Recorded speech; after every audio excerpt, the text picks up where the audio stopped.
जिस बात की आशंका थी आखिरकार वही हुआ। हिमाचल प्रदेश विधानसभा के स्पीकर कुलदीप सिंह पठानिया ने 3 निर्दलीय विधायक होशियार सिंह, केएल ठाकुर और आशीष शर्मा का इस्तीफा स्वीकार कर लिया।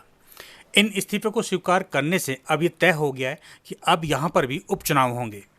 अब हिमाचल की 14वीं विधानसभा में विधायकों की संख्या 59 रह गई है। आपको बताते हैं कि इनमें 34 विधायक कांग्रेस के हैं तो 25 बीजेपी के। मतलब कांग्रेस के 6 विधायकों को विधानसभा के स्पीकर द्वारा अयोग्य घोषित किए जाने के बाद जहां 6 पद खाली रह गए थे, अब वहीं कुल 9 पद खाली हो गए हैं। आपको थोड़ा पिछली तरफ लेके चलते हैं। 27 फरवरी को हिमाचल में हुए राज्यसभा चुनाव में 3 निर्दलीय विधायकों ने बीजेपी प्रत्याशी हर्ष महाजन के पक्ष में मतदान किया था। इसके बाद 22 मार्च को निर्दलीय विधायक केएल ठाकुर, होशियार सिंह और आशीष शर्मा ने विधानसभा सदस्यता से इस्तीफा देकर बीजेपी में शामिल हो गए। इसके बाद स्पीकर ने तीनों विधायकों का इस्तीफा स्वीकार नहीं किया और मामला हाईकोर्ट तक जा पहुंच गया।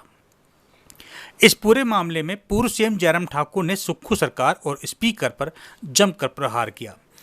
जयराम ठाकुर ने स्पीकर पर सरकार की कठपुतली बनकर काम करने का आरोप लगा दिया।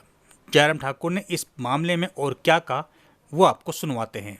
आज बहुत लंबे अंतराल के पश्चात विधानसभा अध्यक्ष महोदय हिमाचल प्रदेश में जो निर्दलीय विधायकों ने जो त्याग पत्र दिया था, उसके संदर्भ में फैसला लिया है। तीनों सदस्यों ने जो त्याग पत्र दिया था उसको स्वीकार किया गया है और मैं इस बात को लेकर के हैरान हूं कि विधानसभा अध्यक्ष महोदय जी ने जिस प्रकार से राजनीतिक दृष्टि से कांग्रेस की सरकार को बचाने के लिए काम किया और जिससे जाहिर होता है कि कांग्रेस पार्टी का, कांग्रेस की सरकार का उनके ऊपर या तो दबाव था या कोई बहुत बड़ी इस तरह की बात अंदर की जिसके माध्यम से वो मदद करके कुछ अपना लाभ लेने की कोशिश कर रहे हैं। मैं इस बात को लेकर के भी हैरान, मैं ही नहीं पूरा प्रदेश और पूरा देश यहां तक के जहां उन्होंने ऐसे शब्दों का इस्तेमाल किया है जिसकी वीडियो क्लिपिंग्स हमारे पास है कि 6 के सर कलम कर दिए और 3 आरे के नीचे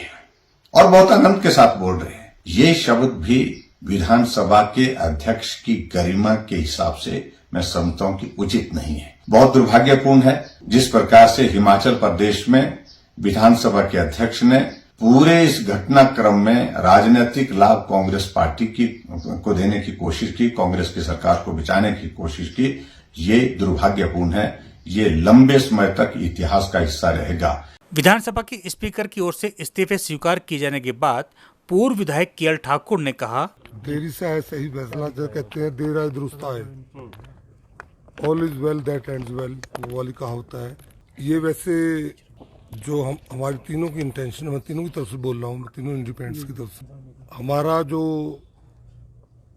रेजिग्नेशन देने का ये था, जो 22/3 को हम टेंडर किया था, उसका मकसद ये था कि लोकसभा के साथ साथ विधानसभा का इलेक्शन भी हो जाए।